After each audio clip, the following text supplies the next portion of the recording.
बुझो ना बाबू अंडू पांडू रे। अच्छा। घर हमार काठमांडू अरे साला।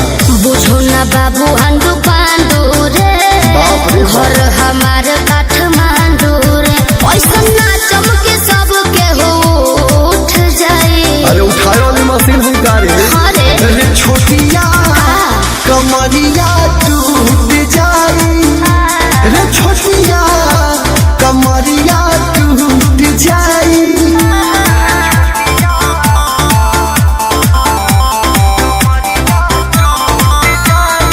Music by Arya Sharma.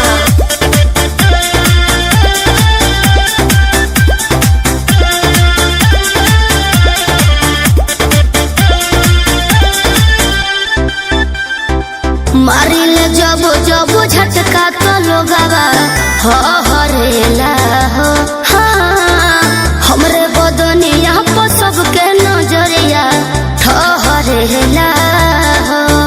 Ambulance बोलावे के पारी तोरा से जब चूक हो जाए। अच्छा। कोरी ना सुई दवाई जवानी हमें दुख हो जाए। बुझले छोटी अलावा नहीं अबकी फूट जाई। अरे ऐठा मत बाबू। काहे? अरे छोटिया कमरिया टूट जाई ना टूटी। अरे छोटिया कमरिया टूट जाई। एक्सपीरियंस है बाबू।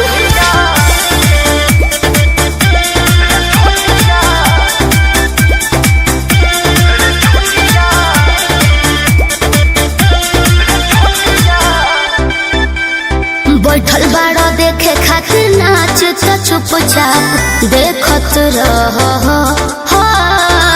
कोरोना चिंता हमार तू अखिया से कत रह।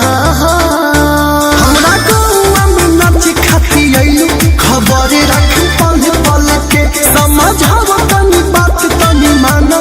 विजय राहुल हल चल के काहे मानिया तोर बतिया कहल सब झूठ जाई। विजय चौहनवा के जाना तानी बिना। ठीक है हो। अरे छोटिया अरे बोला ना। कमरिया टूट जाई। Shut up. अरे छोटिया कमरिया टूट जाई।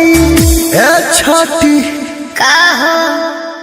तो कैसा लगा आप सबको वीडियो, तो कमेंट करके ज़रूर बताइए। मुझे उम्मीद है आप लोगों को वीडियो पसंद आई होगी। मैं रोहित केडीपी और हमारी मोहिनी, तो हम लोगों ने बहुत मेहनत से वीडियो बनाया था। और एक चीज़ बताना चाहता हूँ आपको, यहाँ पे नाम पढ़िए आप। हमारे शिव कुमार भैया ने कमेंट किया था इस गाने के लिए, तो उनके लिए स्पेशली ये वीडियो था। अगर आपको भी आपका कोई फेवरेट गाना है तो उस पर उनका नाम बताइए, मैं आपका नाम भी लूँगा, प्लस गाना पे डांस बेस्ट होगा। तो अगर आपको वीडियो पसंद आई तो चैनल को अभी सब्सक्राइब कीजिए और शेयर कीजिए। नेक्स्ट वीडियो में जल्दी मिलते हैं। Thank you so much.